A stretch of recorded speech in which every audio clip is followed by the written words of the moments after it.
Welcome to Layer the Alchemist, where we discuss all things heavy metal and hard rock. On today's episode, let's discuss AC/DC's 1979 hard rock masterpiece, Highway to Hell.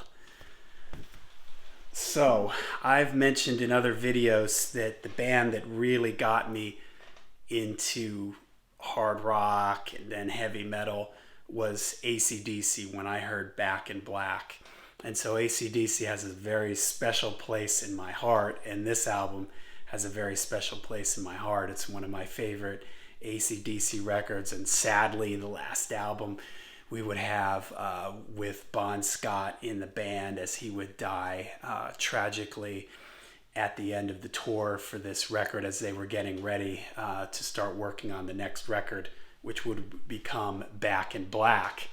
So this is the 6th studio album, I believe. If you're counting the Australian albums, you had Australian High Voltage, Australian TNT, then you had Dirty Deeds, you had Let There Be Rock, Power Age, and then Highway to Hell was number 6. But remember, Dirty Deeds was not released in the US until after Back in Black came out. And the first two Australian AC/DC albums were combined into the international High Voltage, the High Voltage that I had here in the States. So really, this was High Voltage, Let There Be Rock, Power. This was really the 4th studio album from the band in the released in the US. The record label pressured the band at this point that they wanted them to work with another producer besides Harry Vanda and George Young, who had done all the previous AC/DC albums, George Young being the older brother of Angus and Malcolm. The guys were a little taken back by this because George was really like a 6th member of the band. He really worked with them in crafting the songs and everything. So at first they worked with Eddie Kramer. Eddie Kramer famously had worked with Jimi Hendrix, and it wasn't working out at all for them. And they would eventually start working with Mutt Lange, who would later in 1980 would go on to also produce Back in Black and For Those About to Rock for the band.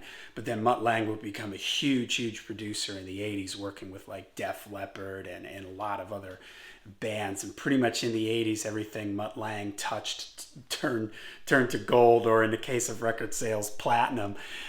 So it's interesting because if you have the box set that AC/DC put out quite a while ago at this point, it was called Bonfire, there are some demos in there from the Highway to Hell sessions. This is before, I believe the story went, these were demos. They stopped working with Eddie Kramer. They were trying to do some stuff on their own. So these were demos before Mutt came into the picture. And it really gives you a feel for what Mutt Lange brings to a band, what a producer like him brings to the band. Because out of the demos, I think there was a demo for Touch Too Much, Beating Around the Bush, and If You Want Blood, You Got It. There might have been another one in there too from this record. And Beating Around the Bush is a good example. On their original working demo, it starts off with kind of this long guitar solo thing. It takes a while for the song to get started. Mutt Lange comes in. Mutt was excellent at trimming away with all his bands, trimming away all the fat, getting right down to the heart and the soul, the meat and potatoes of a song. And Mutt was very good at finding what a band was good at and sort of amplifying that, bringing that out even more, and keeping everything very focused, keeping the playing very tight. You know, his recordings with the bands that he works with, they're always like very meticulous, very spot on. The performances, his productions are always top notch, and this is no exception on this album. He manages to still capture the energy and looseness and swing of AC/DC. You know, he still catches the energy of the band, but he just sort of tightens the bolts and the loose ends up a little bit and just sort of hones everything down, and it makes it all the more powerful. For instance, the way Mutt works with background vocals, he's sort of famous for, like in Def Leppard, like millions of layered vocals. Well, here in AC/DC, he takes the AC/DC background vocal sound and he just makes it more powerful. You know, he doesn't turn it into like a Def Leppard thing where there's tons of harmonies or anything, but he just makes it so when these background vocals kick in, they really elevate the songs. For instance, the first song on the album, Highway to Hell, which is an absolute hard rock, heavy metal anthem. One of the greatest hard rock songs of all time, one of the greatest album openers of all time. The song builds the drum sound on this, Phil Rudd on the drums. The drums are like super punchy. The verse is just really simple with just the guitar and the drums and Bond singing over the top of it. And when the chorus kicks in, it builds really great. And when all those voices come in, highway to hell, it just really like causes the song to lift up and sort of explode out with energy and everything. And that's what Mutt Lange was really great at. And AC/DC was already good at that. And he was able to take that and just bring it up even more and get even more out of the band. And every song on this record is just spot on. It's just really absolutely fantastic. Starts with Highway to Hell that we already talked about, an absolutely legendary song. Girls Got Rhythm, super catchy, great lead playing from Angus and Malcolm. The guitars sound great on this. Touch Too Much, one of my favorite Bon Scott performances, one of my favorite AC/DC songs. Bond sounds great on this record. He really Mutt was able to get the most out of Bond's voice. He gets all these sort of the Bond's upper range, but he also really gets him to work with all the different aspects and ranges of his voice, and Touch Too Much is a great example of that. I love the part in the song where it drops down, feels like a touch. And here's a great example of those background vocals, touch too much. All those classic AC/DC voices, and Bond singing that lower register, and he keeps building and he gets higher and higher. And I just love the whole groove of this song, like the way this song starts and dun dun dun dun dun dun dun dun guitar riff. It's like super tight, but it has a groove and a feel to it, and the vocals in it and the chorus is just absolutely fantastic. Beating Around the Bush, that's a great one. A great like bluesy guitar lick from Angus. Angus has great solos all over this whole record. I love the start-stop like thing in Beating Around the Bush. Side 2, you've got, I forgot Walk All Over You, another like deep cut favorite AC/DC song of mine. I love when AC/DC, especially during this era with Bond, when they would have things that had a little bit of a darker minor key sound to them, and Walk All Over You kind of has that vibe to it, like the main riff and the way the whole band, it starts off slow and kind of ominous, and then the whole band kind of comes in with the hits, and then it starts driving along. And I love in the last verse of the song, this is sort of a classic Bon Scott thing, where in the final verse of the song, he would take his melody line up higher, so it just seemed like it had more energy and more excitement to it. And the way this song drops down in the chorus is to walk all over. I mean, that is so cool, man. I mean, AC/DC, they are so good, have such a great feel. For me, an overlooked aspect of AC/DC is, and the secret sauce, the secret ingredient to AC/DC for me is the AC/DC groove, the AC/DC swing. And that's really just the whole band, the way they can just lock into a pocket, like here in the chorus of Walk All Over You. It's really kind of laid back and just has this swing to it. And then when the verse kicks in, then it can be really driving and on top of the beat. Just absolutely great. Shot Down in Flames, fantastic song. I love the guitar solo on this. Angus doing all this like pick slide things. I love Bond's lyrics. Bond was a great lyricist. It always felt like Bond was singing about himself. You believed these lyrics that Bon sang when he sings, like, trying to pick up a girl at a bar. These just seemed like real life stories. And if you've read anything about Bon, he was quite the social guy, the partier and everything. So Bon had a way of delivering these lyrics that you believed everything that he sang. So just great stuff. If You Want Blood, You Got It. That's just fantastic. Amazing chorus in that song. I love the rhythm guitar part in this. This is, again, the sort of an AC/DC formula, secret formula, if you will. So simple, but so hard to imitate. A lot of people knock AC/DC for being like a very simple band, and they are, but it's the feel that they put behind this stuff, behind these rhythms, the groove. And that's why, even though they're a simple band, you hear very few bands that are able to really convincingly copy the AC/DC sound. Not because it's all in the groove, it's all in the feel, it's sort of in the intangibles, if you will, of the band and just the chemistry amongst all of them. And If You Want Blood is a great example of this. The bass and the drums are locked in really solid, just kind of a 4-on-the-4 thing, but the guitars are playing with these offbeat things, and that's what propels these songs along. That the guitars are kind of on the offbeat, the bass and the drums are on the downbeat, and they're just absolutely airtight. And man, this is before computers. They played all this stuff. And I've often said to people, when people say like, oh yeah, AC/DC, they're a joke, they're really simple. Oh yeah, I'd love to you go into a studio and try to groove as hard as AC/DC does, as tightly as they do on a song like If You Want Blood. That is not easy to do. They are the masters of this feel. So just a great song. Love Bon's lyrics and his vocal delivery in this one. What else we got here? We've got Love Hungry Man. This is another one that has a little bit of a minor key ominous thing. I like the verse in it. I like the way Bon sings it. He's sort of a little more held back in the verses, and it gives it sort of a little bit of a darker, creepier feel to it. This has a great bass line from Cliff Williams, a very underrated bass player.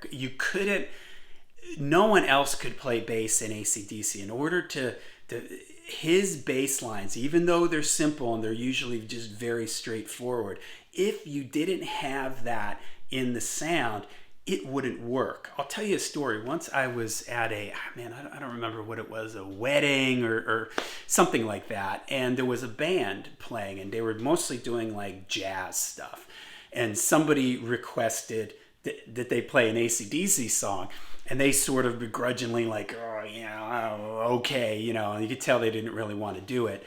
And they played, I think it was they played You Shook Me All Night Long.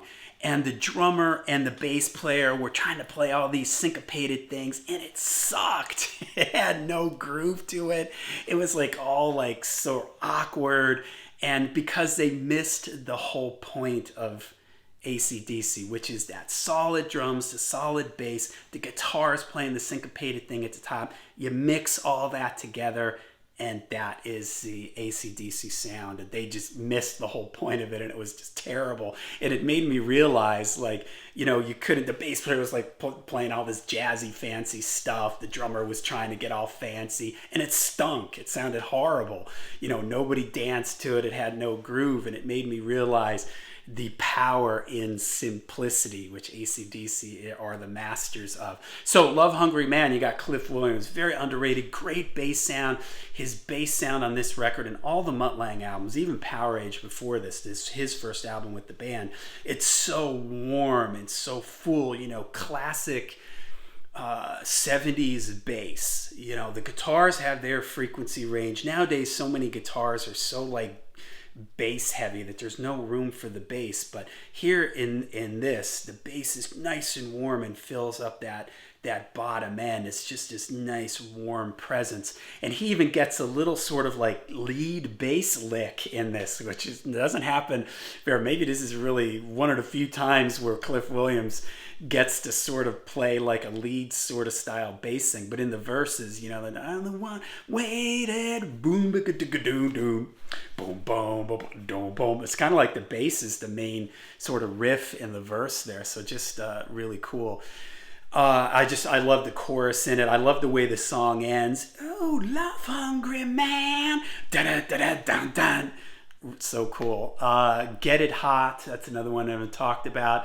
Maybe if I had to say there was one song on this that feels a little bit like a throwaway song, it might be that song. It's a fun song. It's catchy. I like it, but it doesn't quite hold up to me when you've got stuff like Touch Too Much, Walk All Over You, you know, If You Want Blood, Highway to Hell. This one feels a little quaint and small in comparison to those other ones, but it's still a cool song. It still works.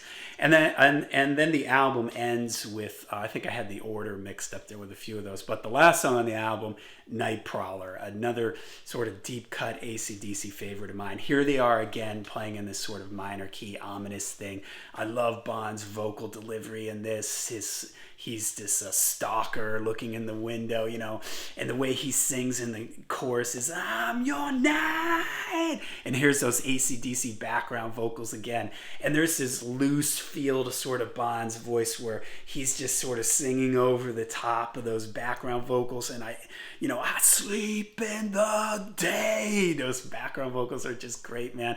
I love it. And Angus's guitar in this, like at the beginning of the song, and he has a solo after, I think it's like the first chorus, where it's like this really loose and sort of slippery. He's doing these really long held out bends, and he's holding them out and everything, and it's just great. And then the proper solo in the middle of the song where everything sort of breaks for a second and he's doing that like crazy vibrato thing. It's great, man. Angus Young, one of my favorite guitar players. Again, everybody says well, he's just a simple player, but he has his own sound, his vibrato, the way he shakes the notes, the way he bends and his licks and everything. You know it's Angus from the first note that you hear, and it never sounds like he's just throwing his fingers around. It's like he's feeling every note he plays, which is just great. I love the outro chorus on it, and then the song sort of holds out and Bond has that long held out note, and then everything sort of fades away, and then you just hear that Shuzbot nanu nanu little guitar note. And sadly that would be the last thing that we heard from Bon Scott, an absolute legend. What could have gone on, because what would have happened with Bon if they had gone on, because this album was the album that really took them to the next level. Their career was building nicely, but this album with Mutt Lange in tow just really elevated the band to another level, and then that set up the absolutely massive, and that's going to be either a milestone moment video or a Stone Cold classic video, AC/DC Back in Black, legendary album. But they were moving in that direction here with Highway to Hell, and this is just an absolutely great, fantastic album. The album cover is totally iconic. I love Malcolm's look on this. I love that he's just wearing a white t-shirt. You know, that was the cool thing about AC/DC. They were just sort of, Angus had his outfit, but the rest of the band, they just looked like they were just, this is what Malcolm probably woke up in that morning, and so he showed up in it, and that was it, and that's AC/DC, so an iconic album cover, and just a fantastic album, great from beginning to end, just absolutely incredible. Love this record. It's one of those albums that even though I've heard it a million times, even though I've heard the song Highway to Hell a million times, when Highway to Hell comes on the radio, I turn it up, I crank it up. I never get tired of this record. So great album. So, all right, let me know what you guys think of Highway to Hell in the comments down below. Let me know, hey, what can you say to everybody? If you're a hard rock fan, you got to at least know some of this record, right? Because even if you're not an AC/DC fan, you've heard some of this. So let me know in the comments down below. Make sure you hit like and subscribe. And until we see you again, make sure you stay heavy, stay metal.